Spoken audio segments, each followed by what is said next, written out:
मैं आपसे एक ऐसा अनुभव साझा करने जा रही हूँ जिसने मेरी सोच, मेरी आत्मा और मेरा जीवन बदल दिया।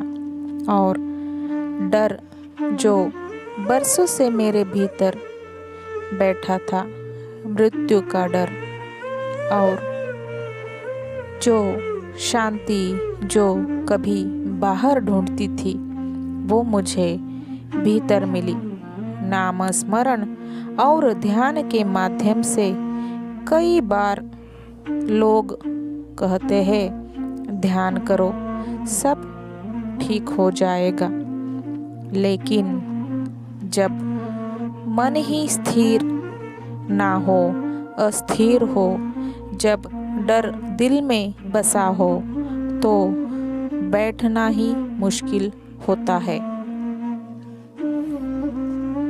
मेरे साथ भी यही हुआ। मैं ध्यान करना चाहती थी लेकिन बैठ नहीं पा रही थी। मन भागता था, डरता था, उलझता था।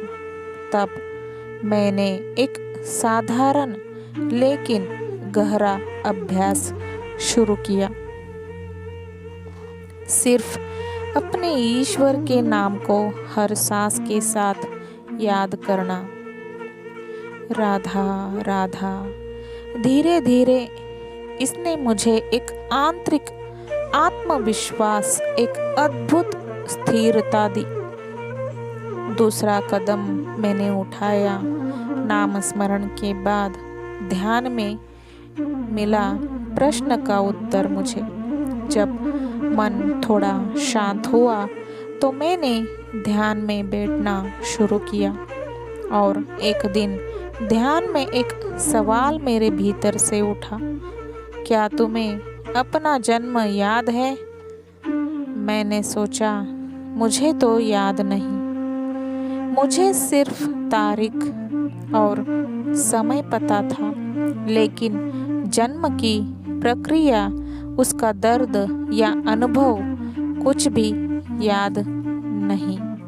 और वही मुझे उत्तर मिला, मृत्यु भी कुछ वैसी ही होती होगी जैसे जन्म के बारे में पता नहीं, वैसे ही मृत्यु भी पता नहीं।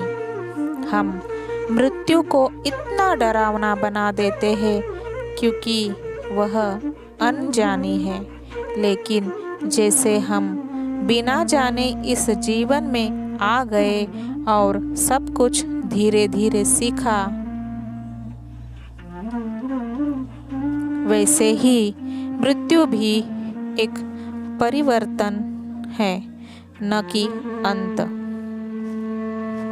यह समझ मुझे ध्यान से मिली, लेकिन ध्यान में जाने की शक्ति मुझे नाम स्मरण से मिली। नाम स्मरण कोई रिवाज नहीं है, यह आत्मा को पकड़ने की डोरी है। जब हम बार बार अपने इष्ट का नाम लेते हैं, राधे राधे, तो हमें याद आता है कि हम सिर्फ शरीर नहीं है, एक स्थिर चेतना है जो जन्म और मृत्यु के परे है। ध्यान हमें उत्तर देता है और नाम स्मरण हमें वहाँ तक पहुँचाता है। जीवन का आदर जरूरी है। मैं यहाँ एक बात बहुत साफ साफ कहना चाहती हूँ। इस अनुभव का उद्देश्य केवल मृत्यु का डर मिटाना है, न कि मृत्यु को बुलाना। कई बार जब लोग दुखी होते हैं तो सोचते हैं कि मृत्यु ही मुक्ति है, पर नहीं। यह जीवन एक अवसर है, एक अनमोल अवसर, जिसने सीखने, समझने और ऊपर उठने का। अगर आप मानसिक संघर्ष में हैं, अकेले हैं तो मदद लीजिएगा। ध्यान और नामस्मरण आपको शांति देंगे, पर जीवन की कद्र करना सबसे पहली बात है। मेरा अनुभव यही कहता है, डर हमेशा अज्ञानता से आता है और शांति भीतर के ज्ञान से आती है। अगर मेरी यह यात्रा आपको सच्ची लगी तो कृपया इस वीडियो को शेयर करें, चैनल को सब्सक्राइब करें। जय श्री राधे कृष्ण।